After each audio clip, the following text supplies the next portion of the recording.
Eu nasci praticamente na chuva, na água, porque era num cantozinho que fizeram uma cobertura dentro da casa com uma vela de canoa.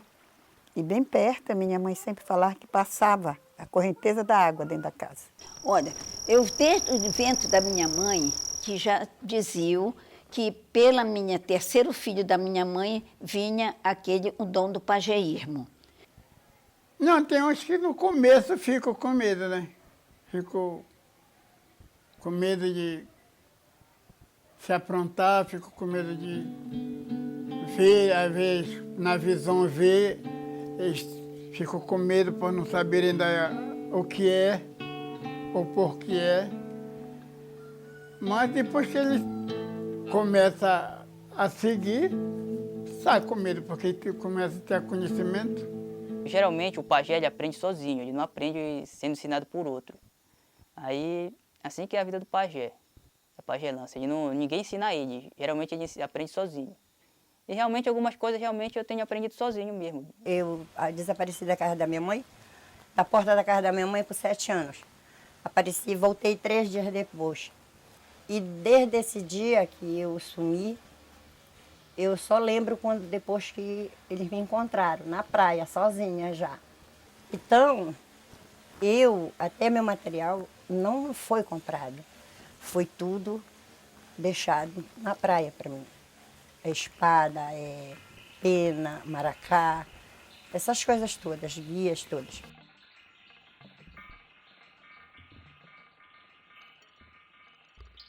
Com meses de nascida, e a mamãe começou a perceber que eu era uma criança diferente. A mamãe falava que tinha dia que ela me deixava na rede de um jeito, me achava do outro, cansou de me achar no chão. Então, eu era maluca da família. Por quê?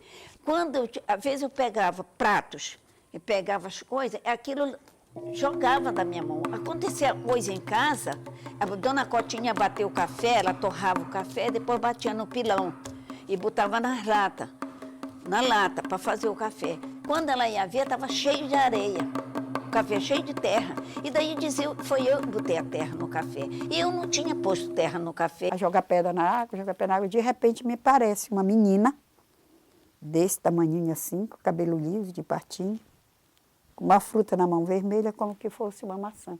Me vi numa estrada muito larga e muito branquinha de areia, muita árvore de um lado e de outro, em cima as ramas uniam uma com a outra.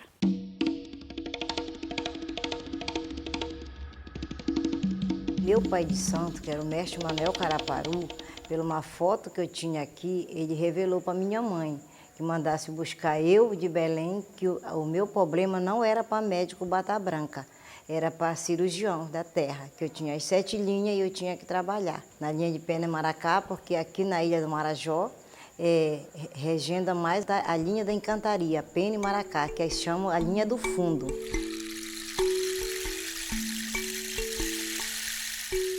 Encontramos uma moça vestida toda de branco, era saia e blusa toda trabalhada em renda, aberta, né, de renda. E perto dela tinha assim, tipo um baú. Quando me aproximei, eu e a menina, ela abriu aquele baú e disse, olha, isso aqui tudo é para ti. Lá tinha cinta, tinha maracá, tinha toalha branca, tinha roupa branca, tinha colar. E ela me dava. E a meninazinha dizia, não, não pega. Tu queres voltar para tua casa? Eu dizia que queria. Ela disse, então não pega, porque senão tu não volta, tu fica. Eu conheço esse mar aberto aí, todinho de ponta a ponta, pelo fundo. Então eu tive com eles no fundo do mar. Fiquei, conheci todos eles. Aonde lá não tem banco, não tem nada. Então, eles são os espíritos de luz, como nós estamos agora aqui, e você não está vendo se tem alguém aqui, mas tem.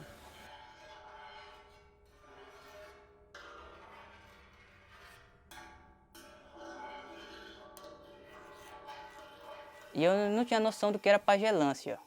Aí até eu chegar aqui pro Marajó. Eu sempre fui uma pessoa diferente das outras pessoas, dos outros garotos. Aí todo mundo ficava me criticando por causa disso, porque eu era esquisito, porque eu era muito tímido, porque eu tinha muitos problemas de dor de cabeça, algumas coisas assim que apareciam em mim. Algumas coisas que era meio inexplicável, assim, a ciência mesmo não explicava o que acontecia comigo.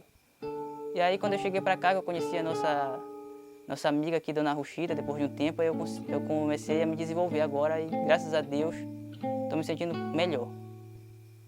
Comecei a trabalhar desde 13 anos. Eu me aprontei na Pena e Maracá. E na Umbanda eu me aprontei com 20 anos. Foram 7 anos para me aprontar na Umbanda, porque a Umbanda ela é mais sacrificosa. Tem muitas mais outras coisas do que a Pena e Maracá. Aí fazia o trabalho lá, eu tomando os preceitos, né? Tomava banho, comia na cuia, insosso, colher de pau. E quando chegava naquele dia, eu tinha que estar lá com ele de novo. Quer dizer, foi 1 ano nesse processo. E daí eu não queria ser pajé, eu queria ser advogada criminalista, meu pai. Mas a natureza me impôs o destino para ser pajé. Vai buscar o contramestre, o índio, a cidade e o maracá. Vai buscar. O médio de agrado, ele nunca mostra em criança. Já é depois de uma idade, quando ele começa a frequentar alguma casa de trabalho, ou ele vai muito perto de uma encantaria sem saber, aí ele se agrada, aí passa a incorporar neles. Mas não é de nascença, ele se agradou daquela pessoa, queria vir para o mundo ensinar alguma coisa ou curar alguém, aí ele se agradou daquela pessoa e incorporou, né? E o que é de nascença já traz mesmo. A gente traz o dom de berço, dado por Deus, mas tem que ir com uma pessoa que já está pronto no dom. A gente tem os filhos de santo da gente, que é o linguajar da terra, que dizem, e cada um apronta da forma que foi pronto, né?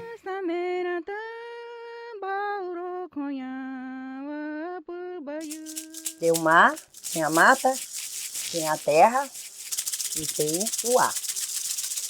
Então, são os espíritos de luz, os espíritos de Deus, né? E realmente eles vivem nesses mundos. Todos eles têm o seu mundo. Assim como nós temos o nosso mundo, eles têm o mundo deles. Nessa encantaria existe muitos encantados, como índio, como vaqueiros, como encantados, que eles eram seres da natureza, né? Que se foram e hoje ele se apresenta numa incorporação como um animal. Do boto, das boiunas, dos surrupira, dos pássaros, do mestre e chefes. O nosso espírito sai do nosso corpo. Quando o caboclo se aproxima, o nosso espírito sai. Fica só a carne.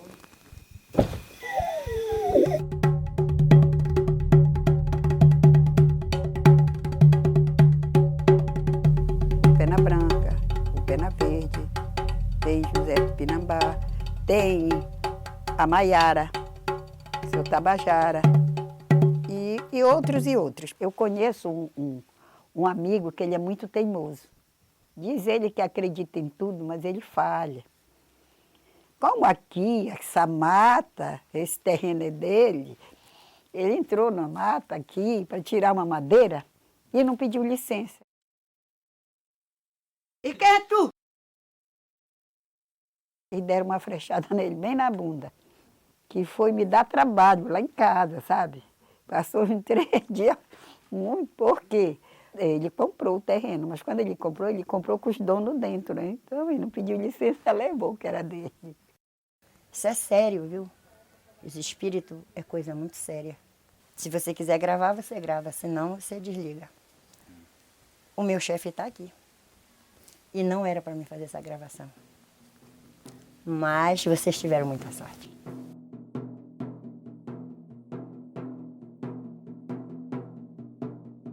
Eu vejo energia das árvores.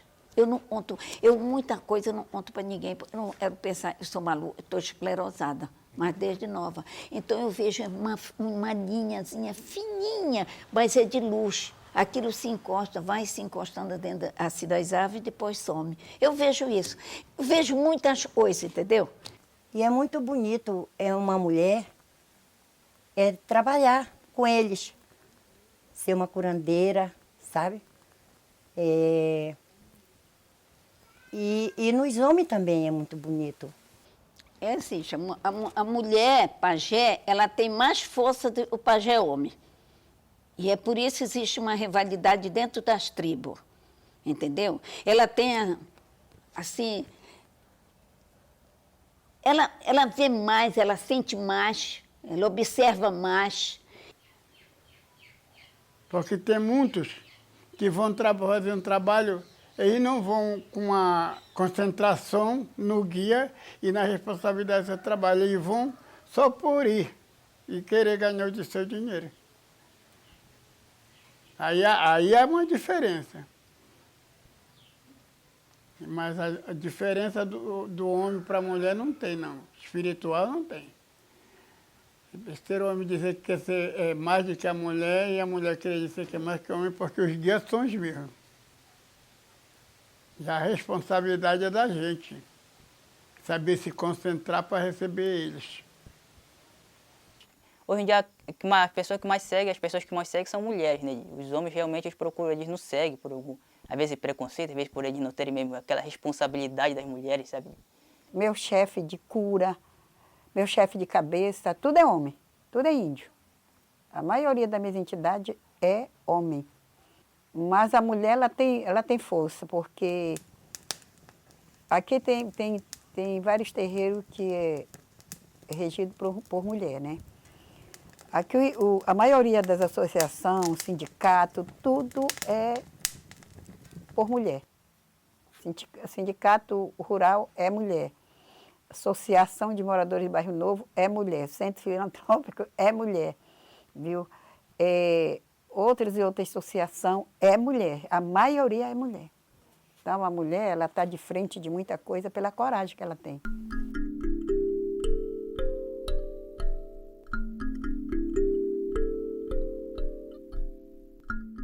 Pena em Maracá, a origem dela é trabalhar contra o feitiço, né? Mas trabalho até hoje para muitos tipos de cura.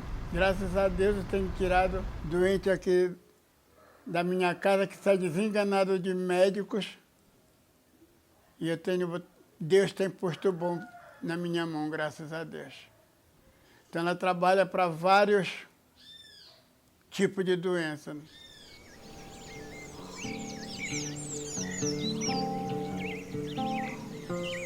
Não é dizer a gente que é pajé, só cura feitiço. Não, trata-se de qualquer doença. Só que tratamos com erva. Não é uma brincadeira, é uma coisa forte.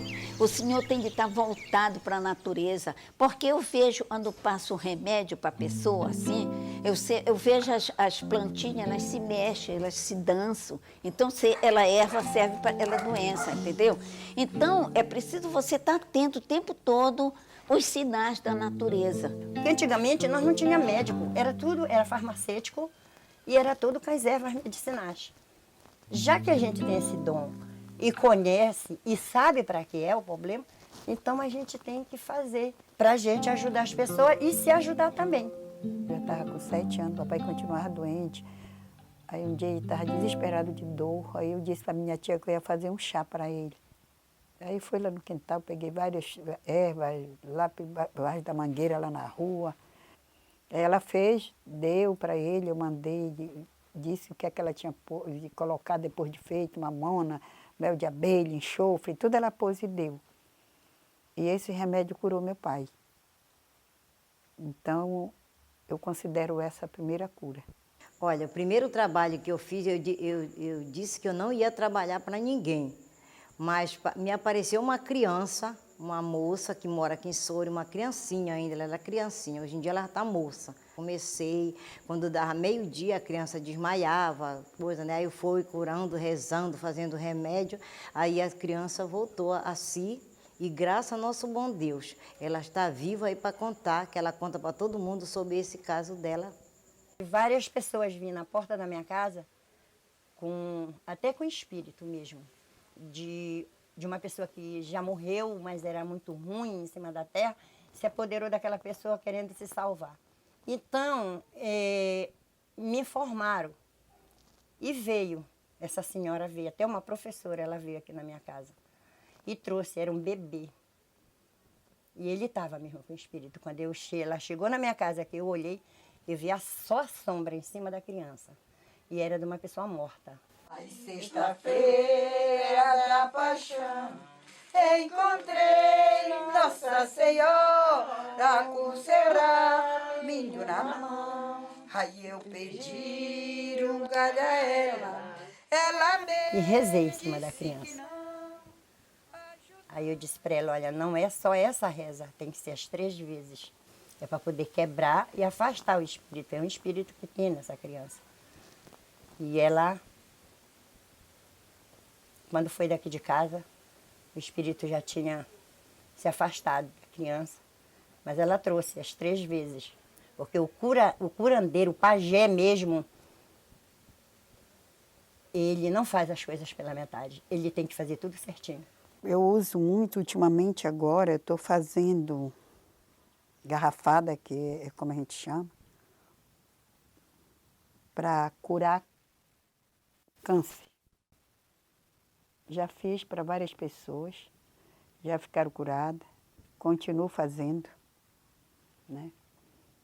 Que leva a babosa, a folha do desinflama, a folha do pirarucua, a folha da terramicina, a folha da japana roxa, leva o óleo de bicho, leva a cupaíba, né? Isso aí, essa mistura toda que eu faço, cura o câncer. Nem toda doença o pajé cura mais. Até porque fugiu do controle da natureza, porque o ar está poluído, a mata quase desmatando tudo, os bichos ninguém respeita mais. Então, o homem criou doenças, entendeu? E foge do entendimento do pajé. O povo de hoje, os nossos trabalhos, eles querem que seja uma cultura, mas não é, não pode ser uma cultura. Eu não aceito isso como uma cultura. Eu aceito como uma responsabilidade. A gente vai para ali para fazer uma cura. Se o senhor vem falar para mim fazer um trabalho para o senhor vem doente, eu vou com uma responsabilidade igual o médico quando vai um paciente para cima de uma operação. Eu não vou me advertir por uma cultura, não. Eu vou com uma responsabilidade do que eu carrego e de dar a sua saúde.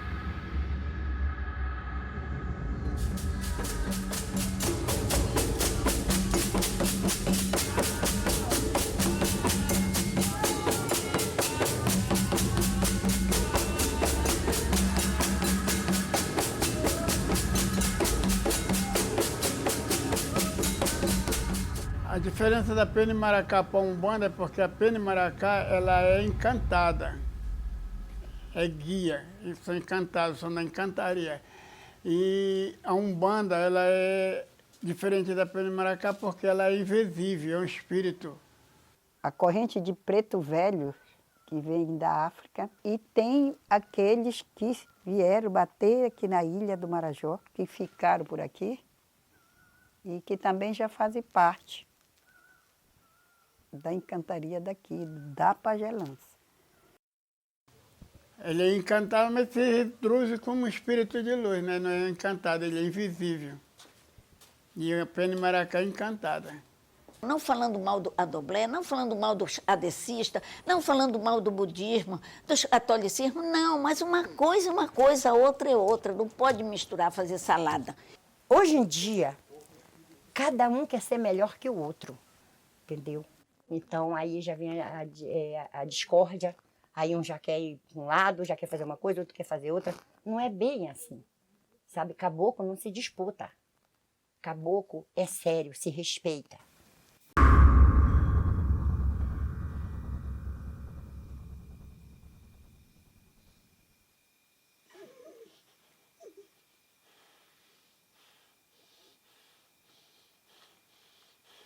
E lá vem ela, mamãe, lá vem. Eu sou caninanã. Eu sou caninanã. E lá vem ela, mamãe, lá vem. E lá vem ela, mamãe, lá vem. Eu sou caninanã. Eu sou caninanã. E lá vem ela, mamãe. Se eu trouxe de nascença, eu tenho que desenvolver. E graças ao nosso bom Deus, a minha missão está tão boa que eu curo muita gente, tanto na linha de Umbanda como na linha de Pena de Maracá. Esse terreiro daqui é de Pena de Maracá, o terreiro de lá é de Mina, de tambor. Aí já vinham os outros, vinham tudinho. Aquele que caísse, que pegasse o guia, esse ia trabalhar junto comigo, encostado na parede. Não era baiando, rodando, sabe, fazendo essas coisas, não. A pena de maracá não tem escritura, só eles mesmo. E a Umbanda, hoje em dia, todo mundo é umbandista porque tem muitos livros. Porque a pena de maracá, se não tiver com eles, o camarada pode enganar, mas o trabalho não sai feito. Então eu me vi numa segunda-feira de carnaval, aí na frente da minha casa, que não era muro, era grade, mais de 300 pessoas, de terçado, de tocha de fogo, gritando, queima a feiticeira, vamos matar a feiticeira, e um carro de som na rua gritando, vamos para a porta da casa da feiticeira, vamos matar a feiticeira.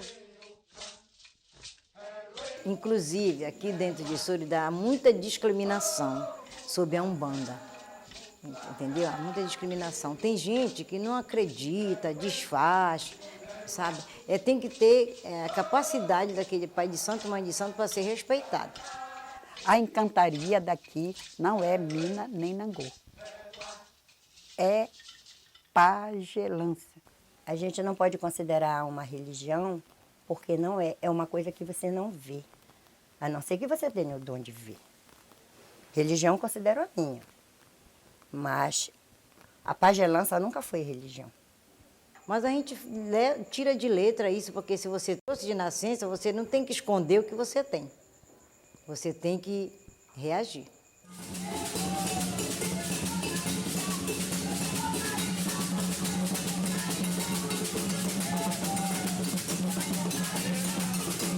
Tem muita gente que trabalhava, famosos que trabalhavam na área de Pena de Maracá, Deus já levou.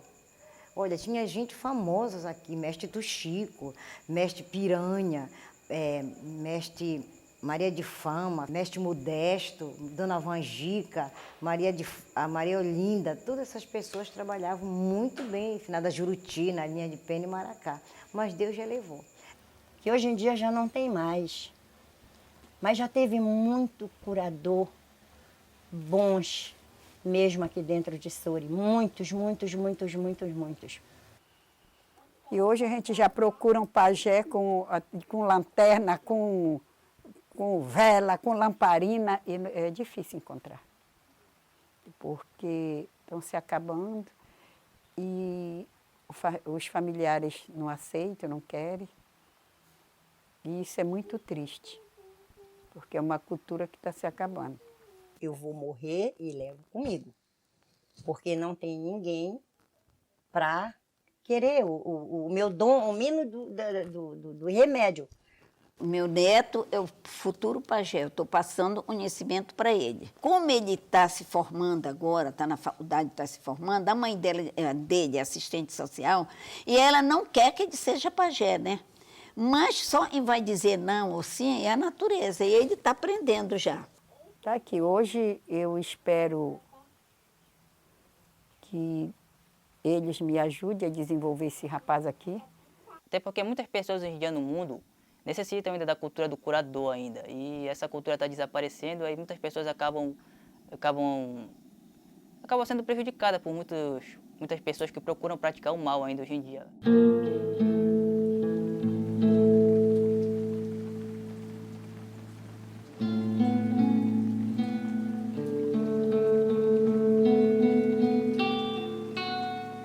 Teve um levantamento do IFAM para que a gente tome a pagelância cabocla. Bom, eu andei falando às pessoas para a gente se juntar. A gente tinha, por exemplo, o que eu sei, eu posso ensinar. O que eles sabem, eles podem me ensinar. Eu, por exemplo, se eu tivesse conjunto de outra pessoa, vamos dizer, de 5 curandeiros, como Lário, outros, e a gente fizesse assim um conjunto, eu vou lhe dizer, isso ia cada vez mais para frente. Quando meu filho mais velho, ele sempre me acompanhava quando eu ia para fazer sessão. E ele era o meu maior herdeiro da missão. E quando ele completou 19 anos, ele simplesmente sumiu nas águas. E eu sempre falo que meu filho foi para o fundo do mar e os encantados receberam ele. E isso aí os outros meus filhos não aceitaram, a perca do irmão, e passaram a frequentar a igreja evangélica, a maioria deles.